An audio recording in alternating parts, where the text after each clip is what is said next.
দীর্ঘদিন ধরে সংস্কার না হওয়ায় বেহাল লক্ষ্মীপুর রায়পুর ঢাকা আঞ্চলিক সড়ক বেশিরভাগ স্থানে কার্পেটিং উঠে তৈরি হয়েছে বড় বড় গর্ত। এতে যান চলাচলের অনুপযোগী হয়ে পড়েছে সড়কটি। প্রতিদিন ঝুঁকি নিয়ে চলাচল করছে হাজারো যানবাহন। চলাচলকারীদের পোহাতে হচ্ছে চরম দুর্ভোগ। সড়ক বিভাগ বলছেন মহাসড়কটি 4 লেনে উন্নীত করার জন্য প্রকল্প প্রস্তাবনা দেওয়া হয়েছে আর দ্রুতই শুরু হবে কাজ। ওয়ালটন এখন দেশের সীমানা পেরিয়ে পৌঁছে গিয়েছে 50টিরও বেশি দেশে।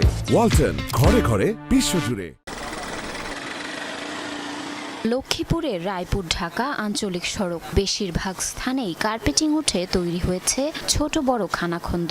অথচ এই আঞ্চলিক মহাসড়কেই প্রতিদিন চলাচল করে হাজারো যানবাহন।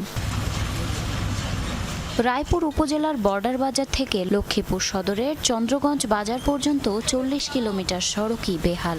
যান চলাচলের অনুপযোগী হয়ে পড়ায় আঞ্চলিক এ মহাসড়কটি পরিণত হয়েছে মরণ ফাঁদে। এতে প্রায়ই ঘটছে দুর্ঘটনা। গত 1 মাসেই নিহত হয়েছেন 12 জন, আহত হয়েছেন শতাধিক। স্থানীয়রা জানান, সবশেষ লক্ষ্মীপুর রায়পুর বর্ডার বাজার পর্যন্ত মহাসড়কটিতে কার্পেটিংয়ের কাজ করা হয় 2017 সালে। এরপর থেকে আর কোনো সংস্কার হয়নি।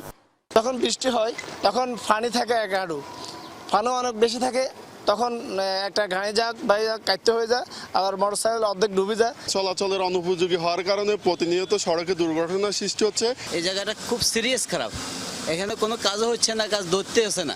সড়ক জুড়ে বড় বড় গর্ত সৃষ্টি হওয়ায় নষ্ট হচ্ছে যানবাহনের বিভিন্ন যন্ত্রাংশ। চরম দুর্ভোগে চলাচলকারীরা। এ নিয়ে বারবার মানববন্ধন করেও কোনো লাভ হয়নি।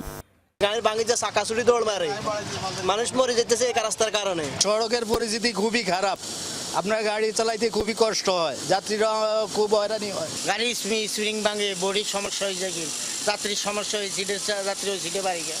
মহাসড়কটি 4 লেনে উন্নীত করার জন্য প্রকল্প প্রস্তাবনা দেওয়া হয়েছে। দ্রুত সড়কটি সংস্কারে কাজ শুরু করা হবে বলে জানান সড়ক ও জনপথ বিভাগের নির্বাহী প্রকৌশলী। ইতিমধ্যে 4বার টেন্ডার আহ্বান করা হয়েছে এবং গত 1 তারিখে, সেপ্টেম্বরের 1 তারিখে এটা লাস্ট টেন্ডার ওপেন করা হয়েছে। এটা ইভ্যালুয়েশন চলছে। আমরা আশা করছি যে ইভ্যালুয়েশন অতি দ্রুত শেষ করে কার্যাদেশ প্রদান করতে পারবো। শুধু আশ্বাস নয়, সড়ক সংস্কারে কার্যকরী পদক্ষেপ নেওয়ার দাবি জানিয়েছেন স্থানীয়রা। জারিন অর্নি, যমুনা নিউজ।